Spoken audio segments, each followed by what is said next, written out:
Good morning guys. Tingnan nyo naman ngayong pinasok ng itong aming bahay.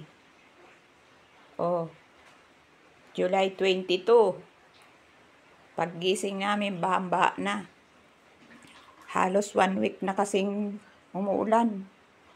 Oh, ayan ang sopa. Nakasampa na dyan sa mga bangko.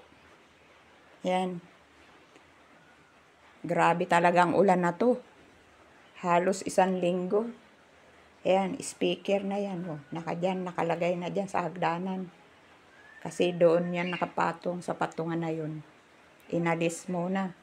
At ipinatong sa bato. Sa bricks. Yung divider. Oh. Kasi inabot na rin ng tubig. Yan yung aquarium ko. Brown out pa. Grabe. At ngayon ako'y magluluto ng noodles. Kasi masarap ngayon ang noodles. Lulutuin ko na yung bigay sa akin ng aking kaibigan mula sa Korea.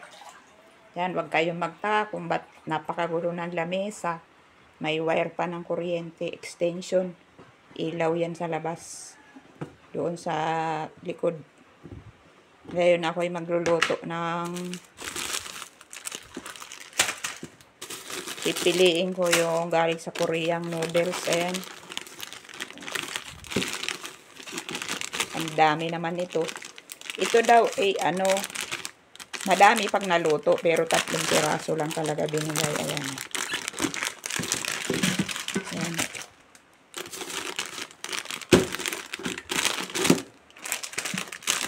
Ang hinihingi ko, isang pancit canton at isang noodles. Pero wala pala siyang maanghang na noodles. Kaya ayan lang binigay niya. Ito. Wala siyang masyadong maanghang. Dahil siya ay Batanggenya, hindi ata uso sa kanila ang maanghang. Baka hindi makain ng pamilya niya. Ayan. Nagpakulo na akong tubig.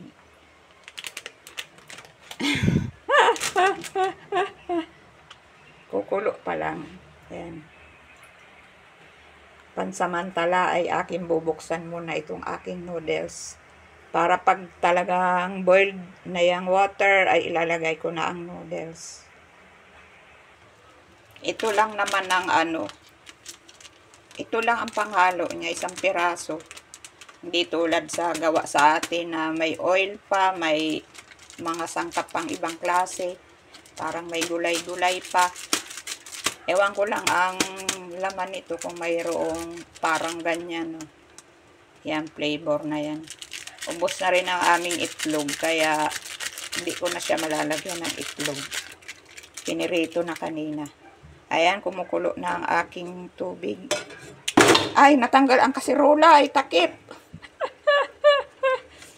Ano ba yan? Natanggal. Ilalagay ko na dyan. Yan. Puputulin ko kasi mahirap naman kainin pag dugtong-dugtong. Sabi niya pwede rin daw ito lutuin na parang kanton. Walang sabaw. Ayan. Pero, ayan yung takip ng kaserola. Oh. Natanggal. Asa na kaya yung tornilyo? Baka nandoon na sa noodles ko yung tornilyo.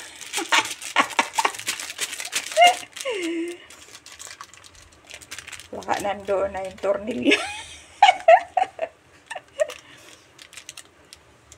Dahil birthday ko ngayon, ako'y magluluto. Ay, dapat pala hindi ko pinutol-putol, no? Sabi, wag daw putol-putol. Para pampahaba ng buhay. Pampahaba ng buhay. Pansit. Noodles lang naman. Madidinig nyo ba yung tubig? Saan ba yung kutsara namin? Ayun.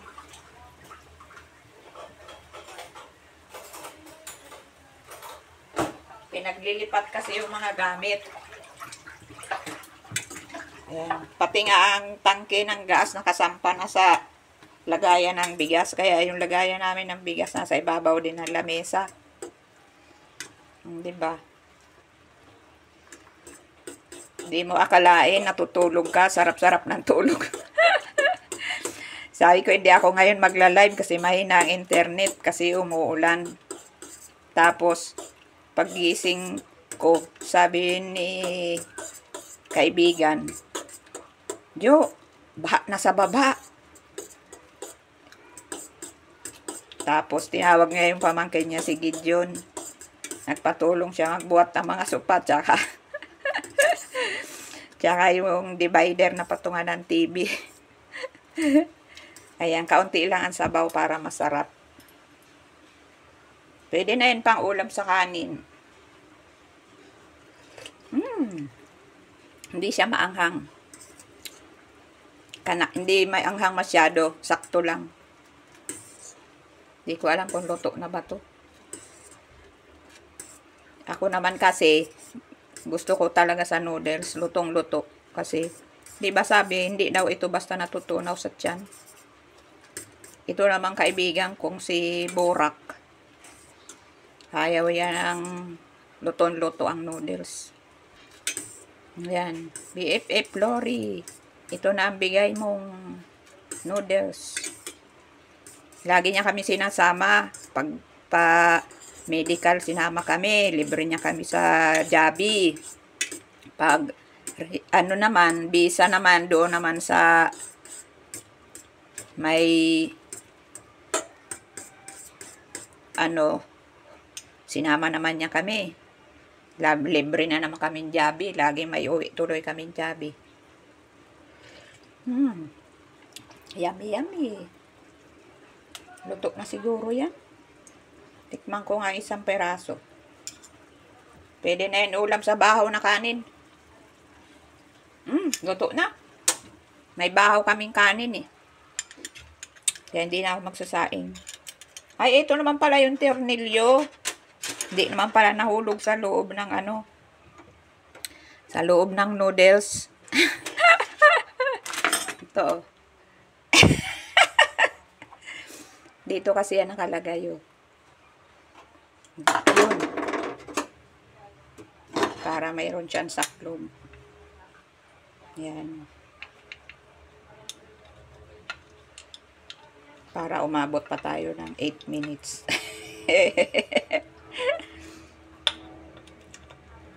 Naglaba akong kaunti kasi habang walang kuryente. Si Emily naman nagpakasarap ng tulog. Kaya ako, nag-video okay ako, kumanta-kanta ako sa yung download ba? Download na, ay mali. Dapat pala ito dito. Ayan, mali pala. Kaya pala hindi ko mapihit-pihit eh. Oh, diba? Yan, may saklog na. Thanks for watching mga kaibigan ko sa YouTube. Bye!